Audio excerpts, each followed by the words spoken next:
And now, here's Jeff Crilley.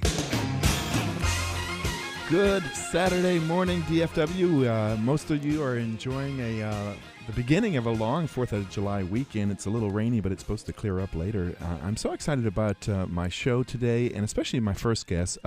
Kim Forsythe is the owner, founder of Sambuca, and that is such an iconic brand in Dallas-Fort Worth. I can't tell you how many first dates happened at Sambuca. One of my first dates with my wife happened at Sambuca. I'm sure there's been marriage proposals at Sambuca. One of our other guests says, "You're the owner of Sambuca? Oh, my goodness, I love that place. Thank you." So, Kim, what does it feel like to have a brand that really kind of shattered the noise and has become an institution? Well, we didn't start that way, but it's nice to be considered in that realm. We were trying to do something fun and start small down in Deep Ellum a long time ago, and now it's become something that's been around 26 years now. Wow. And it's been a lot of fun to see it grow and evolve over the years, not just in this city, but some other cities nationwide. Well, you and I were talking off the air, and you're kind of an accidental entrepreneur. You didn't, when you were a little boy, you didn't want to own restaurants. This was really by chance, wasn't it? Yeah, absolutely. I was going to be a professional something in tennis or basketball and such. I really enjoyed sports, and I was all sports oriented. And but my father always told me, keep an eye out for other opportunities because you never know what's going to happen in those realms of things. And I went the sports route for a while and ended up in the restaurant business somehow. Okay, so how did that happen?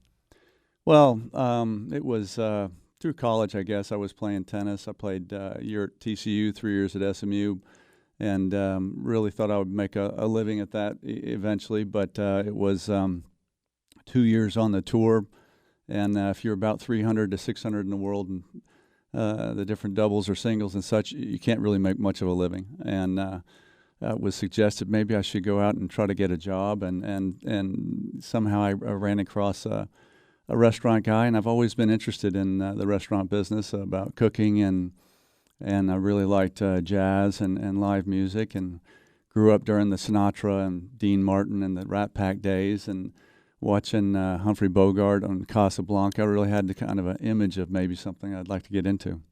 And so as you got into it, you discovered it's not exactly Casablanca. It's not it's not joy and bliss every day, is it? No. It's not at all what I expected, and definitely learned a lot. Probably made every mistake along the way, and it was interesting because I just thought I'd do a small part in this restaurant and invest into it and go back on the tennis tour, and I'd just be a partner in the deal. But Wow. It kind of didn't work out. In those early days, you weren't even paying yourself, were you? No, I think I worked a year before we opened, and then I got a big salary of $1,500 a month, I think. Something like that. So I know there were challenges, and I don't know if there were times when you wanted to just throw in the napkin. Absolutely. Did you? many times. But, when we first opened up and we ran into some problems with partners, and maybe money wasn't supposed to be or was not where it was supposed to be, Mm-hmm. and ended up being something that we had to adapt and try to figure out. And my father always told me to keep an eye on the books and try to understand that side of it. I took my Ames bartending class and said I was going to learn this business. Again, borrowed against my car so I could invest into it, and got up and going, and lost money for 6 months straight, and realized that after working 70, 80 hours a week, it wasn't just about how hard you work. It was trying to understand the details of what makes the difference. I think probably your tennis playing and that competitor, that fighter, must have really fueled you, because you overcame tremendous obstacles. You're being very modest, but I know your story. You overcame some tremendous obstacles, and now you have how many locations?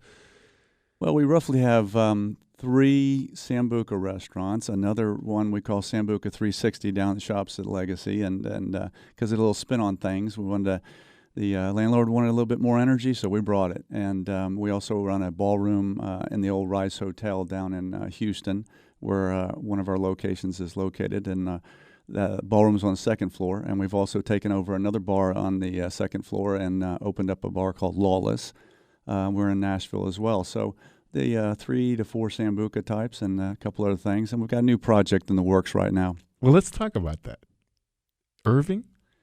The Music Factory in Irving. We're very, very excited about it. It's going to be opening up part of it this September, I believe, end of August, and we're scheduled to probably be opened start of the first of next year.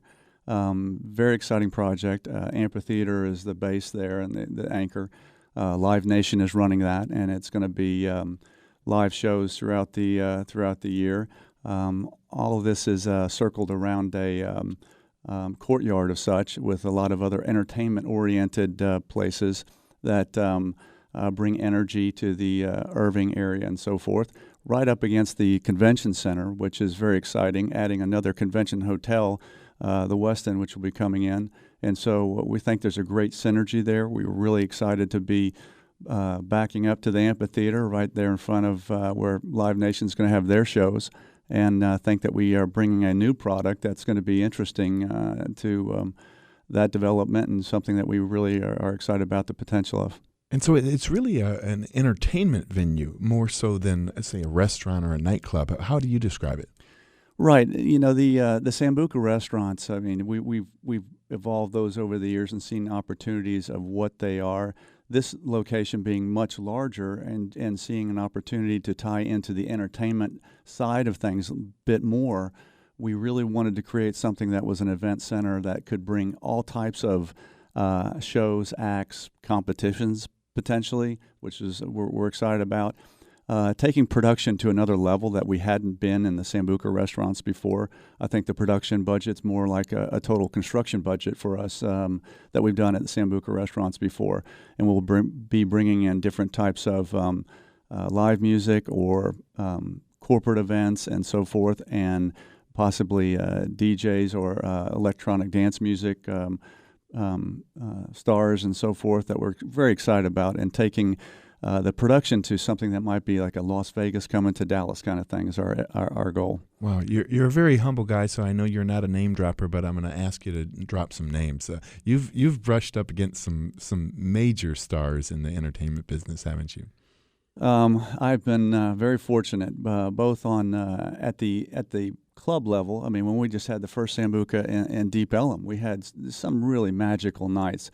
We've had the Moody Blues sit in. I had Harry Connick sit in a couple of times, Wynton Marsalis. And we've had, and we've booked national and international acts and Grammy Award winners like Chuck Mangione, a lot of jazz people like Dee Dee Bridgewater, Acoustic Alchemy, Yellow Jackets. Nora Jones grew up playing in our place here in Dallas. I mean, we've had some real magical things. We've booked some other events, promotional down at the Ballroom, Lenny Kravitz. We've had Bruce Hornsby in the Range play one of the parties for the Super Bowl there with Cadillac when we were down there. I mean, it was some real exciting opportunities, and I could go on. Ray Charles played our place when we were in Atlanta long time ago. And so we have had some other locations and evolved over the years, but it's been an experience with all the musicians and really something I just love to be a part of. So, tell us your favorite star story. What any one of them stand out in your mind is either being the nicest or most gracious, or We've had some real magical nights, I'd say. I mean, when Harry Connick sat in a couple of times and just got up on stage, and people are in Deep Ellum at the time, and we were just that small place, and all of a sudden the buzz goes around the streets, and all of a sudden people start showing up at the front door, and we can't, keep them out. I mean, it's just hard, and jazz musicians show up out of the blue and so forth. I mean, that was fun. Those moments were fun. I mean, I know when I've booked some great artists, and Chuck and so forth, there would be there be fun shows and exactly, set up and really great as well. But those spontaneous things, you can't script it, and it was a lot of fun.